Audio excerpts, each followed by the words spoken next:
Hello aspirants, I welcome you all to editorial analysis of Shankar IAS Academy. Today's date is 2nd of April 2025. Displayed here are the list of articles that we are going to discuss today. In this first article, we will be discussing about disinformation and misinformation, especially after the intervention of artificial intelligence AI. Then in the second article, we will be discussing about air pollution, what is the current status of air pollution when it comes to India, what are all the causes and how it can be rectified and certain government initiatives. We will be seeing both articles from the mains perspective. So without any delay, let us get into the article discussion. Now look at this editorial article from the Hindu newspaper. This article talks about misinformation and disinformation.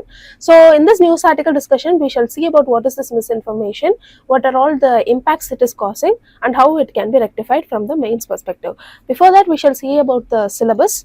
If you are taking for prelims, it will be asked under IT rules, government policies, and under mains, it will be asked under governance, social issues as well as cyber security. So without any delay, let us get into the article discussion. So when we talk about India, we have the highest number of misinformation incidences. This is as per WEF's 2024 Global Risk Report. When we take ISB and CyberPeace study, it states that 46% of fake news is political in India and 33.6% generally based on general issue and 16.8% based on religious misinformations. So this is the alarming rate of incidences that is happening in our country. Now we shall see what are all the effects of fake news. Firstly, it will bring in a lot of threat to social harmony. As you all know, India is a country with a lot of ethnicity, with a lot of culture and with a lot of languages and religion. So when a particular fake news is spreading, it will cause communal tensions and mob lynching. For those who don't know what is mob lynching means, a particular person will be targeted, or a particular religious person, a person who is following a particular faith will be targeted, and that person will be executed by the public itself. This is called as the extrajudicial killings, which is absolutely an illegal thing to do. So when a group of people does this, we then will be calling it as mob lynching. So this particular one small fake news, it will lead to a big crime like mob lynching. Then it will bring in a lot of impact on democracy, because it will lead to misleading propaganda which will affect elections. Thirdly, it will bring a big concern to public safety and law and order. This will cause panic, for example, child kidnapping rumors. So those kinds of things will make people to target on some other people who look alike. So those kinds of things will happen due to fake news.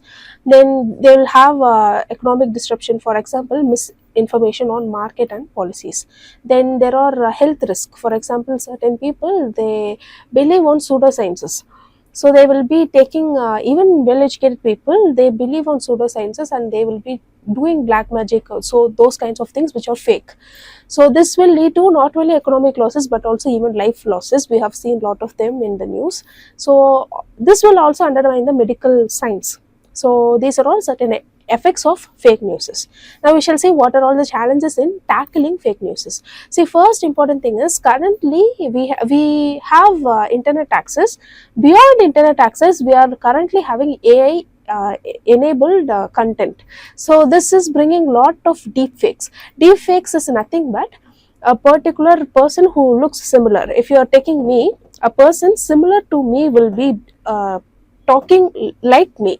So this will be enabled by AI. So we both will be similar but not same, right?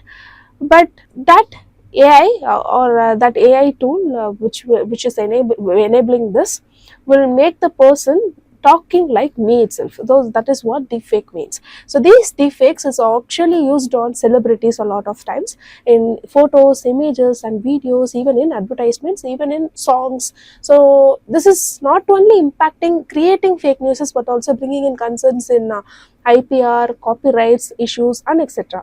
Then AI misinformation making detection harder. We are not able to detect from where the particular news is originating. So this is also a very big concern. Then we have end-to-end encryption in WhatsApp and other platform, this is hindering tracking. See, most of the fake news it is spread through WhatsApp groups as well as Telegram groups. So since these messages are end to end encrypted, we could not actually track the source of this particular information. Then we lack of digital literacy. People also, they lack the actual literacy when it comes to media, and this lack of media literacy is making people believe it very easily. So even if a deceptive ad appears, people are believing due to lack of awareness. So this is also a very big concern. Then we have political and ideological bias. Fake news are used for propaganda, especially during times like elections. Then we have legal and regulatory gaps. For example, the IT Act, it lacks clear definition of fake news, which is a very big concern. Then we have a limited fact checking mechanism. See, currently only Indian government, they are introducing fact checking unit FCU. This fact checking unit FCU, it is both in the central government as well as in the state government. For example, Tamil Nadu has actually implemented this fact checking unit. What they will be doing is, it is a dedicated department in IT. So they will as a citizen, you can flag a particular information as fake to this FCU. So what this FCU will do is, they will check whether this particular information is true or not. If it is not true, then this FCU, they will disseminate that this information is fake through social media, through newspapers and lot of medias. So this is what this fact checking unit will be doing. If the information is true, they will tell that also. So those kinds of fact checking unit is currently only, it is upcoming, and this is very limited access. So which is a very big concern. We have to bring in lot of fact checking units. And we shall see about certain government initiatives. Firstly, IT rules, it has included social media platform, and they must remove any misleading content. This is as per 2021 rules. Then we have a PIB Fact Checking Unit. This implemented in 2019. This counters misinformation about government policies. Then we have 5-point advisory, which encourages citizens to verify news before sharing. So these are all very important initiatives taken by our government.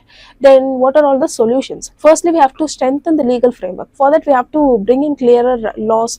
We have to upgrade our laws. We have to rectify the flaws that are already there in the document. We have to give in new definitions. We have to include lot of definitions which are ambiguous. Then we have to regulate larger online platforms, and this will help in transparency audits for major social media.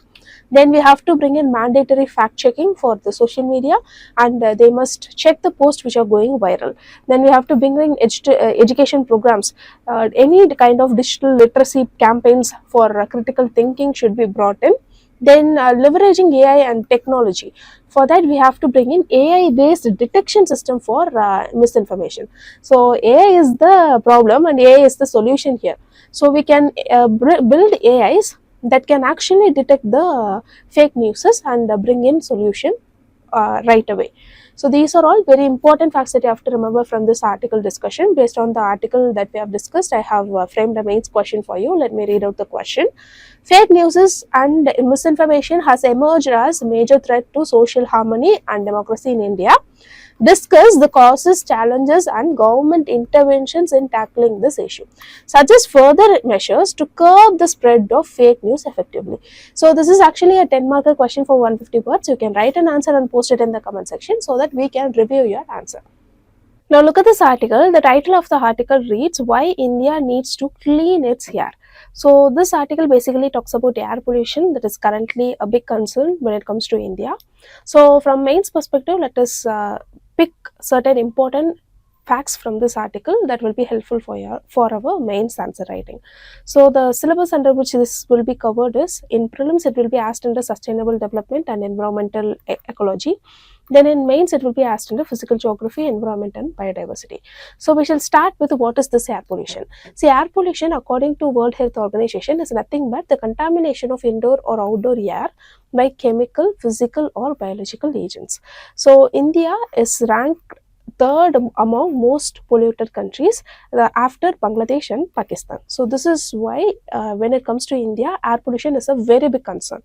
When we talk about the Health Effects Institute HEI's report 2021, it states that 8.1 million deaths worldwide is happening due to air pollution, and that is why clean air is a fundamental right even for us. So we shall quickly go through what are all the major causes. This is not only specifically to India but also the global causes for air pollution. Firstly is the vehicular emission like carbon monoxide, nitrous oxide, PM 2.5, PM 10, or certain gases that released due to vehicles. Then we have industrial pollution, sulfur dioxide, NOx from coal based industries. Then we have agricultural activities, even methane, CH4 is released due to cattle rearing, livestock handling. So those kinds of harmful greenhouse gases is happening due to agricultural activities. Then we have stubble burning, which releases PM 2.5 and carbon monoxide. Then fertilizers use also brings in a lot of air pollution. Then we have household biomass burning. See, household biomass burning is the biggest thing that we have to control. Currently it has been controlled with a lot of intervention by our government, but still there are many households who still uses wood to burn the or to prepare the meal. So wood, cow dung, then coal causing indoor pollution or certain causes.